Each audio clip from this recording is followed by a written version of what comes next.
This week on Gymwright Live, we interview the man responsible for some of your favorite industry heavy hitters, the ever so awesome Mr. Doc Williams.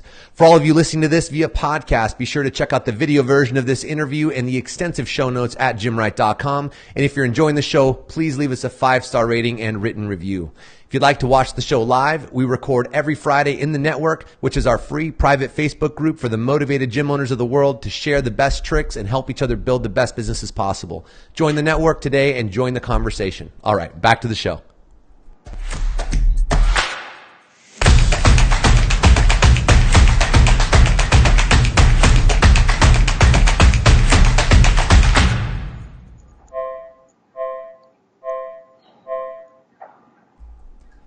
Hello and welcome to this week's episode of Gymwright Live. I'm your host, Marcus Gursey, and this week we welcome to the show special guest, Doc Williams.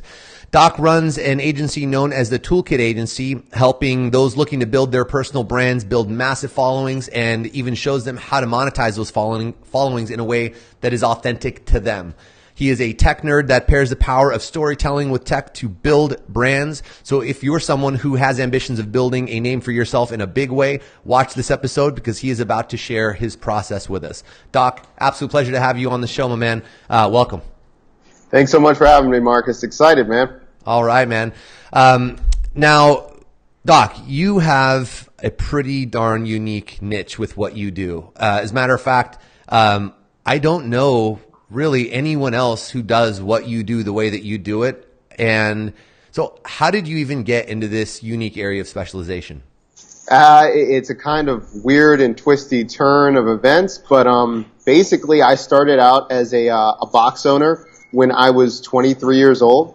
And when I was doing that, it was a very boutique type of box. It was in a back of a Brazilian Jiu-Jitsu academy. And from there, I just built it out and actually did a parkour gym along with my CrossFit gym. But about 2.5 years in, I just got burned out really bad because I was the only owner. I was trying to do too many things. I just wasn't being true to myself. I just thought it could only be done one way. So after burning out, I had to actually stop my gym and totally revamp myself, and I didn't know where to go. So after I burned out and I didn't know what to do, I knew I still wanted to be in CrossFit. And after thinking about it, I was like, what can I do? What can I do? So then I said, I can write, I still talk about it. I can do all of these things. What can I do? So I contacted ESPN. I was like, and this was in 2014, and I was like, listen, the games are coming up the next year. I know this space. I know what to do. I can write about this. I can start doing this. So I started writing for ESPN and all of these things, and after doing that for some time, a lot of CrossFit athletes, including Christmas Abbot, took notice, and I was like, you know what? I think I can help your brand. And so I started working with Christmas and a couple other CrossFit magazines like Sweat RX and a few others saw what I could do, how I could write. So I started writing a bunch of things, and and so it was a pairing of writing and then pairing of the beginning of tech. And as I was doing that, then people would be like, hey, you're the tech guy. You can do this. I'm like, all right, I guess I can do this. And then people are like, I want to be able to attain a certain level. I don't know where to begin.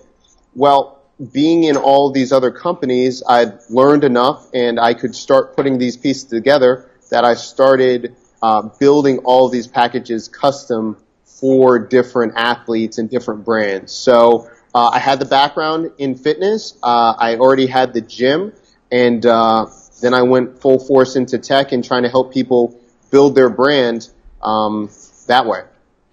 Man, I feel like you tell such a humble story, and having known you for several years at this point, and getting to watch you work in the space, in a variety of different ways, man. I feel like you totally undersold yourself.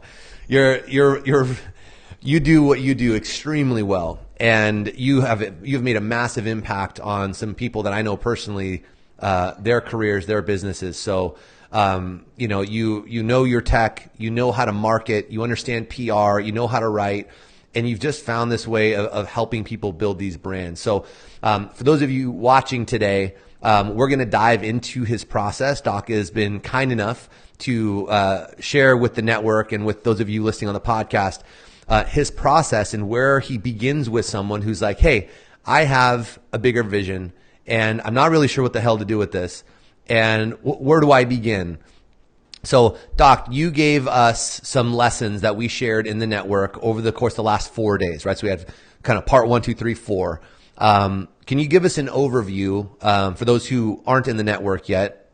Go join the network and go see this stuff. But can you give us an overview of the lessons in the network about people thinking about expanding their brand? Yeah. Also, thank you, Marcus, for I don't like to over talk about myself because I really just view that I like to listen to people's story, and that's my gift.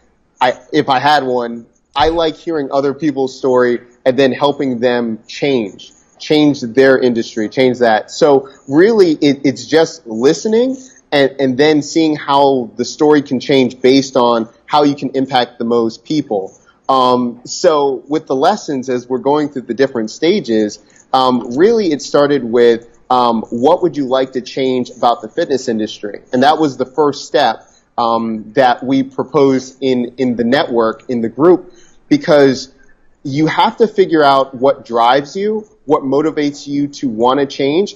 And if you don't have that, you're going to stall out or you're going to hit a peak very quickly. If you go with, hey, I just want to make 5K, I just want to have a side hustle, those are great components. But if you don't know how you're going to change an industry, you're not going to stand out. You're going to always be chasing other people and what they're trying to do, and you'll just mimic their business. And if you mimic, it's just not going to, it's not going to produce the results you want. So number one, it's what would you like to change? And then what do you see in the online fitness marketing space that you want to change for the better? And the reason we pair those two questions together is it's great to always talk about like, oh, I hate this, I want to change it. But unless you have a solution, you just sound like that drunk guy at the bar always yelling about that team. Like, I can coach it, I can do better. It's like, okay, so what would you do? What would you do?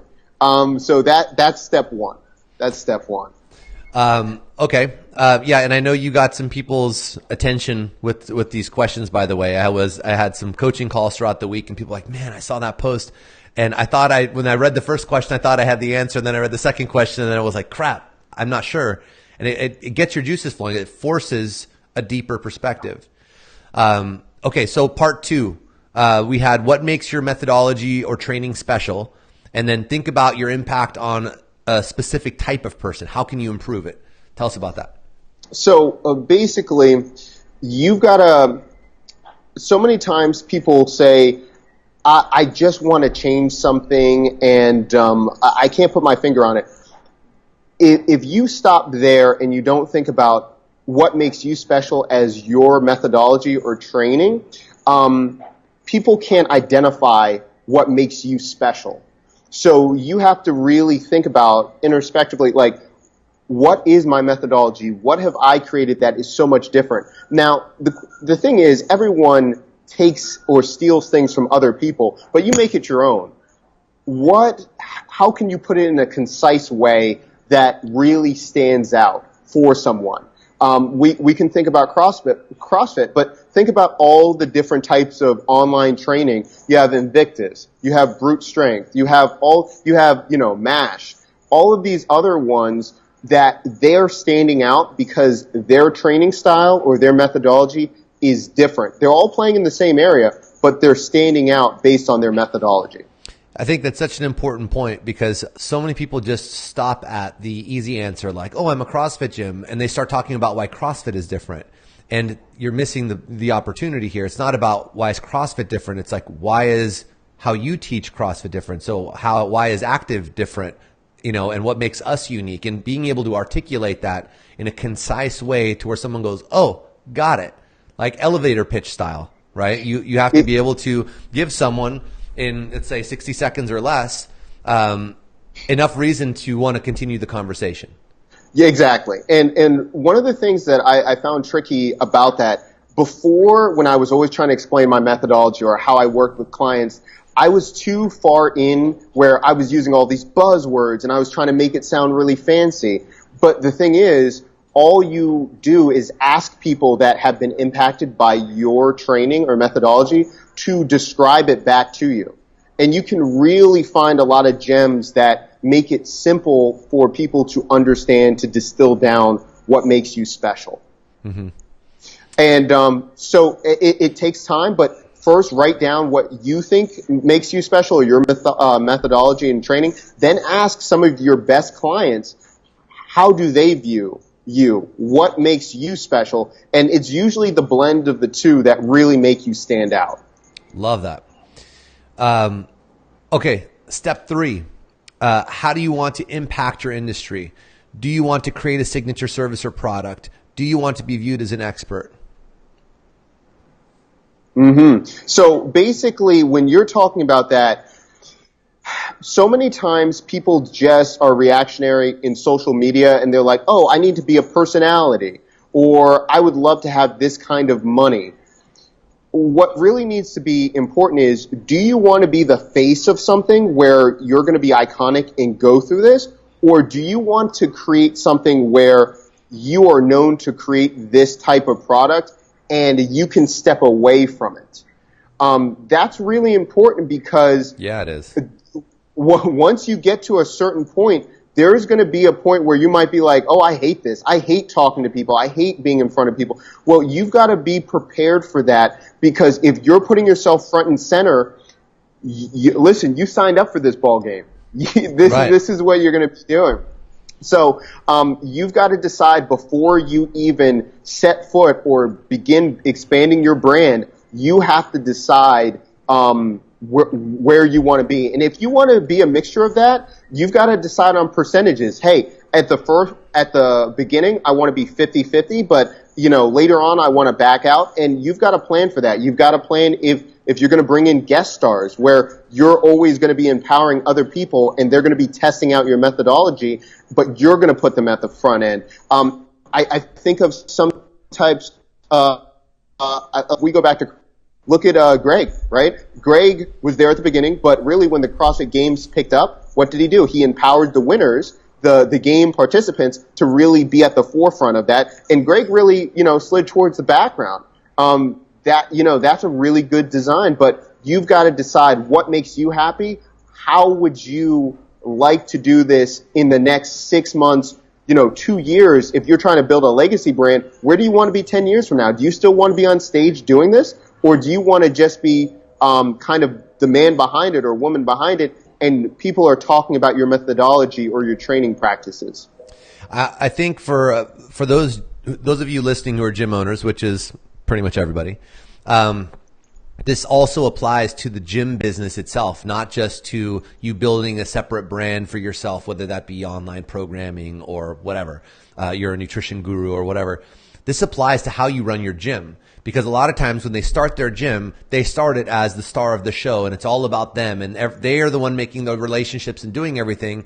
But then they're like, yeah, but what my goal is by year 2 or 3, like, to be completely out of the scene and to just have the gym run itself. And it's like, well, then you better make sure that you are grooming a successor and a team to take this over and positioning them within your community to be the next best thing, and that you are systematically kind of winding yourself back while you're building them up so that you can make that transition. Because if not, you're going to find yourself in a place where you've got, 150 members who are like, hey, I'm here because I signed up for you. Like, what's the deal? Now, where are you? What happened? And then the whole thing starts to fall apart. Exactly. And at that point, you're hitting a bottleneck where now you've got to make radical changes. Mm-hmm. You've got to deal with all the fallout because you didn't put out that, you didn't structure it the way that you wanted it to end. Right. So if you do this at the beginning, it will be smooth. People will already have those expectations, and you're not feeling, stressed or possibly, just break down or have, just really be at your limit by not planning these things. So, and what I say is, at the beginning, plan best case scenario.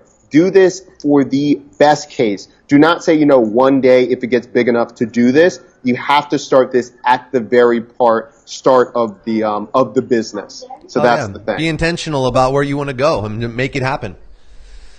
Exactly. All right. Exactly. So step 4, how do you want to connect with people on a larger scale? Why? Yeah. So right there in step 4, that's the biggest portion. The reason you want to do that is if you're going through a lot of different portions and you're thinking, okay, I'm doing one-on-one work, this is great, but guess what? Halfway through, then you decide, you know what? I hate being in front of people all the time. I hate being one-on-one with everyone. I'd rather just have a group. I'd rather just have a group that I can check in on and do those things, but I don't have to be with them all the time. Right. You've got to do that right now. And you've got to decide, this is best case. You might start one-on-one, but if you scale this to be really impactful, do you still want to be one-on-one? Do you still want to just be in a group? You have to decide on all of those things now. Awesome. Is there another step? I don't have a 5th step in front of me, but I have 4 of 5. Am I missing something? Yeah, so go ahead. Okay, so what's step 5? So step 5 is, now that we have gone through all this, now it's time to pair your personality with all of these questions. So that really leads into what we made different for and why we created the toolkit.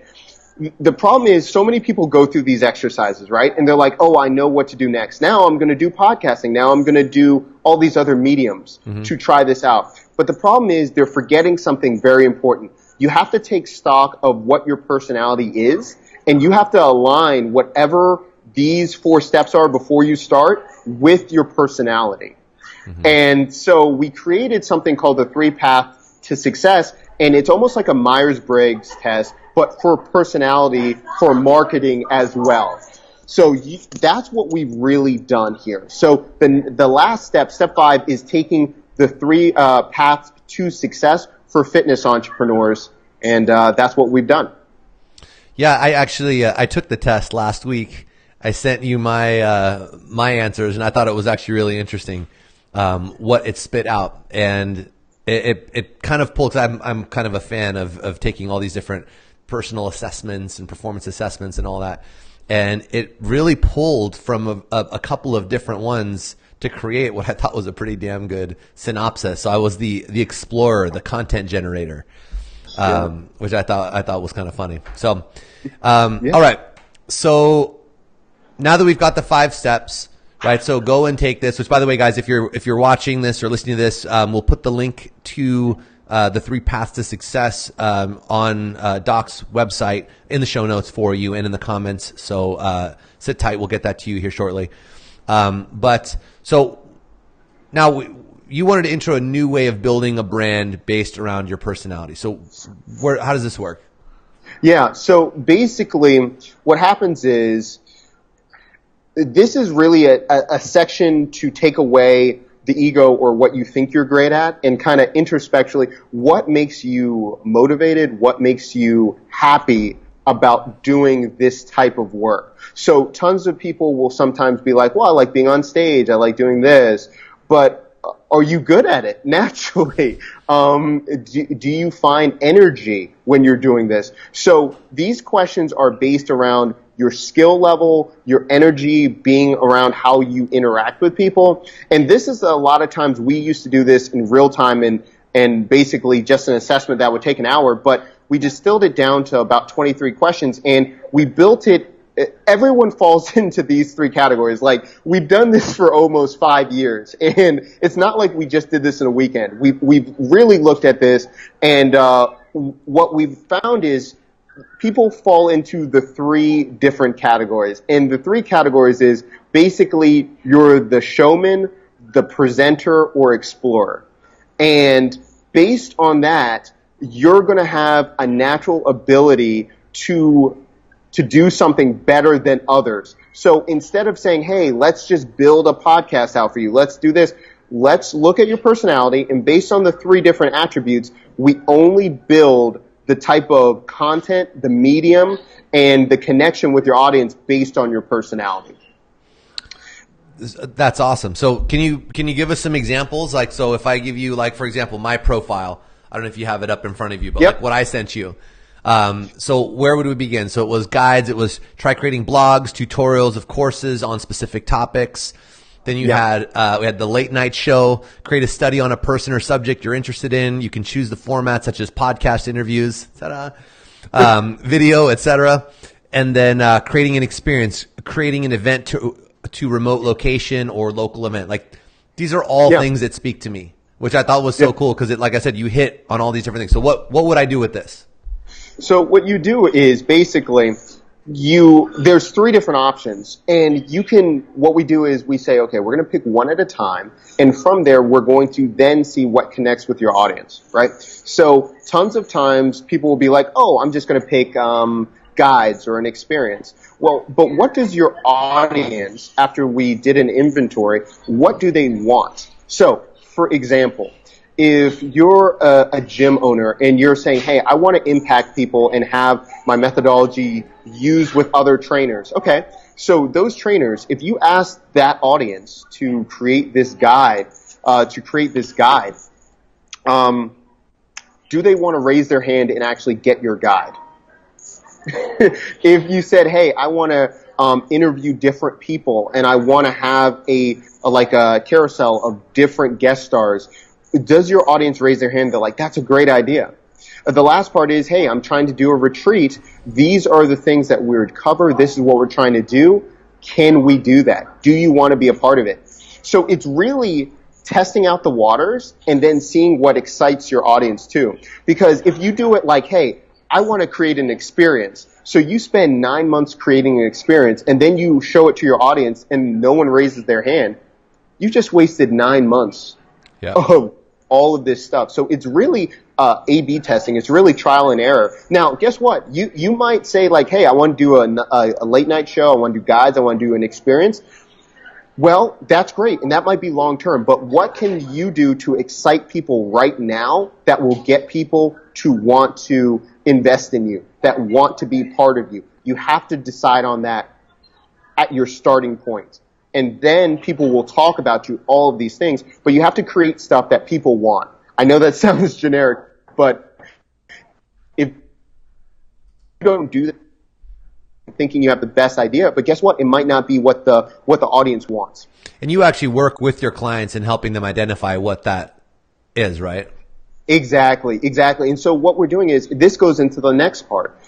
Just because you have the background or you're the explorer or the showman, we now have to do an inventory of your storyline to see, okay, guess what? We'll do an example with me, right? So, besides being a gym owner, I'm also I'm a licensed massage therapist. I was a physical therapist assistant, and I was on the USAW medical staff, right? That's great to know. Those are all storylines. But does my audience care? Do they care about those storylines? Would they do something? And then if I'm using those storylines to get to the right area, okay, that's the right way. But you've got to really take stock of all your storylines, and that's what we do. We basically listen to people, see what's going on with what makes people special, and then we align their personality, their storylines with what they're doing, depending on their three paths. Awesome. All right, so what's next? So after we go through that, we have the three paths, we see your personality. Now it's just about testing your storylines. That's what it is. So although people are like, oh, okay, I've got to do some hard start, I've got to do something. Guess what? Start testing. Start seeing what's going on. And that's what you got to do. Because if you do all of these things, you're like, oh, I have such big dreams, I don't know where to go. Guess what? If you don't start telling people your storyline, and I always say, be advocate of your own story, you get bombarded. You're like, oh, I think I got to do ads first. I got to be, larger than life. Listen, what you do is with your storyline is you go tell 3 to 5 people about your idea and say, hey, this is what I'm frustrated with. I have this kind of background. This is how I propose to change it. Are you interested in supporting it or finding out more? And they will say yes or no. And that's where you start. You do not create courses. You do not do all these things before you get people to raise their hand on the concept. Then we start building. And this is from the biggest influencer that we work with, such as Brandon Lilly, Christmas Abbot, Alyssa Ritchie, all of those things, and Travis Mash, to someone that is more obscure or just starting. It always starts at the grassroots level of people saying, yeah, that's really interesting. I'm really interested in what you're trying to do. And you go on from there. Love that. So once we've now started to test and started to get hands raised, what's the next step in the process? After you get the hands raised, what you need to do is listen, actively listen what people are saying. A lot of time it's like you hear people like, oh, I don't quite understand it. They just don't get it. They don't get me. They don't get me. That's your fault. Exactly. You've got to listen and copy and paste what people are saying about you. And then from there, you change your story, iterations. Like, Marcus, you've seen what the toolkit looked like at the beginning. Originally, the toolkit was the athlete toolkit. And we were only going to work with athletes where they were going to be on the rise before they get to the professional ranks. Well, guess what? A lot of athletes are busy, or they're not focused on their brand. They're thinking about winning right now. Guess what? We had to change our focus. We had to impact them in a different way, or talk to their coaches or the brands they were associated for them to buy in. Got it. So it's really testing what's going on and then going from there. Awesome. So now we've tested. What's the next step in the process? After you test, You take inventory, and now you have 4 or 5 storylines that you see that are going to be the best for you. You see like, okay, this was a really high thing that people were like, hey, I love this. Then you're going to find other storylines. They're like, oh, I don't understand it, or it's not interesting. You're going to rank 1 through 5 of your storylines, and then you only pursue the top 2 storylines that make an impact. That's it. So now how do you pursue it? What can you give us an example of like what that might look like? Okay. And this is going to sound really, really ridiculous. I like and really ridiculous. Simple. Once you find out people are interested in it, you immediately ask them for them to pay for it. Okay. And that's it. Now, the reason it's like, well, why are you doing this? Listen, if you can get people to buy into it and pay for a concept before you even do anything, you've got something there. And if they're like, no, I don't want to pay. Okay, why don't you pay? Well, I don't understand this part of it. Then you start building out features. You're like, oh, by the way, it does X, Y, and Z. This is the part of the methodology. And people are like, oh, that makes more sense. And you're not doing this like just adding crazy stuff. You're not going to be like, oh, by the way, there's an elephant. I offer you a lion and all these things. It's like, it's got to be things that make sense. But if you're doing a methodology and you're like, hey, I'm doing remote training, right? You see so many people on Instagram like, hey, I do remote training. Okay, what makes you different than everyone else? Oh, by the way, I actually have on-site locations in multiple cities, including the one you're in Miami, where you can actually get a blood test. You can actually get all of these things measured. And then they shoot me all of your results, and then we do a full holistic outreach of what you need to do next with your programming. Okay, right. Now we got interesting. Something. Right. Yeah, so you've got to figure out what the features are going to be, and every time you've got to justify why are you going to put that price out. Do not look at the industry like, oh, everyone's doing online programming starting at $20. You best believe you better figure out why you deserve top dollars, not why your competitor is charging. And a lot of times, if you're going to be the best, you are probably going to be charging more than most people. But remember, based on your storyline and your brand, you deserve that. But you have to justify it through your features and what you're going to be giving them. And the thing is, it's all about them. Don't say like, hey, I'm building this because I thought this was cool, which you can. But the thing is, people pay for what they want. So you have to focus in on, after testing it out to the 5 to 10 people, decide what makes the difference. Decide what makes them better as a human being or an impact that no one else can offer them in your space. That's why you can charge that. And if they're saying, if they raise their hand they love the features that you offer, and they're willing to pay for what you're doing, then you're saying you're not cheating them. All you're saying is, guess what? This is still a project. I'm building it out. I would love to have you on the journey, and it's going to launch in the next 4 to 6 weeks. And you give it a hard deadline. And then guess what? You get to work, you start building it, and you sell it. Mm-hmm. And that's how it is. I love it, man. I have so many like ideas and projects I should have done differently racing through my head as you're explaining this. But, there's a lot of what I'm hearing reminds me of a model or an approach known as transparency marketing, right? Where you're getting your audience involved with the like, hey, you know what? I have this idea. What do you guys think? Okay, now, so if I did this or this, which one would you like better? Or this one? Okay, let's go with that. So I'm going to start with this group who's interested in how you start pulling them in. And it's really all to validate and to fully flesh out what the thing even is before you're even selling it. And now you have people who are interested. They feel like they're bought into the process because they contributed. They were a part of that storyline. And now you're going to have a far better sell-through rate than doing it the old-fashioned way of, hey, ta-da, here's a finished thing, and hope it sells. Exactly. And every time, and before, and the thing is, I bought into so many things like, oh, just open a gym and people will come. Just build a course and people will buy. No, that's a lie. That's a lie, okay? You better go out and talk to people, find out what they want from you, how you can change their life, and go build that. And if it just so happens to be a course or a gym, that's wonderful, but get people to buy into you, and they'll be fans of you for life. And that's what you want. And they will be the first advocates that will then tell others, and then you just have this flywheel, but you have to be on the ground level to get them bought in first. Love it, man. Any other tips or advice around this subject? So what I would say is, now people are like, oh, that's great, I would love to do it. Listen, and you'll see in the assessment, we really believe in this concept.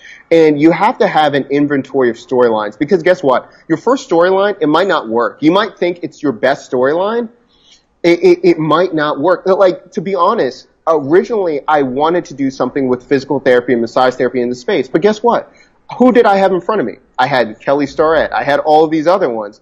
I could have fought that way, or then I kept saying, well, I can now do your website. I can then write for you. I can then do brand. And it was just going down the list of storylines until I found one that hit, and then I doubled down on that storyline. And that's it. Yeah, that's the journey, right? Yeah. So I would say really, and if people are having trouble, they're like, I don't know where to begin, take out a memo pad and start talking to yourself about the best impactful stories that you would tell at parties. Like, you want to tell your top 5 stories to get people interested at a party. You should do the same thing with your career and then test out those 5 stories. Like, it's email someone, call someone like, hey, this is what happened to me. Or you were there, but maybe you didn't know this part of the story. Test it out, because you want to have people to be bought into that storyline, and only go with the ones that are interesting. You might feel like, oh, this is so much better. If people aren't excited to hear your story, they're not going to be excited about your product or service. I'm sorry. They're not. We're driven by storylines. Humans are innate. You learn by stories. You have to find one that gravitates to someone, and that's how you create something that's impactful. This is part 1. I have this new book that I'm working on. It's called The 4 Steps of World Domination. And it really is building a brand to the highest heights, to how really nations and countries got toppled or became world powers. Like, it is the same thing. In the book, it shows from Alexander the Great to Wiz Khalifa. It's the same model. I'm not joking. So that when we're building a storyline, a brand, a service, you have to get people to buy into your storyline. And you've done 75% of the work. Love it, man. So link to the assessment will be in the show notes. You can check it out, the toolkitsolutions.com/the-3-paths-2-success. We'll link to it. In one sentence, if you could give one piece of advice to a gym owner or someone trying to create a brand and get this thing going, what would it be? Focus on you and focus on how your innate ability will change the world. That's it. Beautiful. Doc, where can more people find more about you? Yeah, so if you go to thetoolkitsolutions.com, you can hear about the brand. You can see a little bit about myself. If you go to on Instagram, it's the Toolkit Agency. That's where I'm at. A lot of people ask for personal pages. Pretty much, I'm the brand. So if you follow the Toolkit, you'll follow what I'm doing and all my projects. What we're doing is we have a residency program, which means we take 3 athletes or 3 brands where we actually do case studies to show how we grew them. So right now we have Alyssa Ritchie and Brandon Lilly. Brandon Lilly's our newest athlete. And awesome. So you can see how we build our brands, and really that's free. Like if you see it, we show you actionable steps. And if you want to work closely with us, we make every one of our clients, you have to do the assessment, and then we do a discovery call, and we find out if we're a good match. Awesome, man. Doc, I want to thank you so much for being on the show. That was packed with golden nuggets and tips. So thank you very much for coming on and sharing with us. Have yourself a good time. I know you got a wedding to get to here in a second. So I will go ahead and wrap this thing up. I want to thank all of you motivated gym owners for joining us today. If you are listening to this via podcast, be sure to check out the video version of this interview along with the extensive show notes at gymwright.com. If you're enjoying the show, please leave us a 5-star rating and written review. Your support means the world to us. If you'd like to watch the show live, you can join the conversation every Friday at 10 a.m. Pacific Standard Time in the network. Thanks again for your support. Now get out there and build something that matters. Have a great week.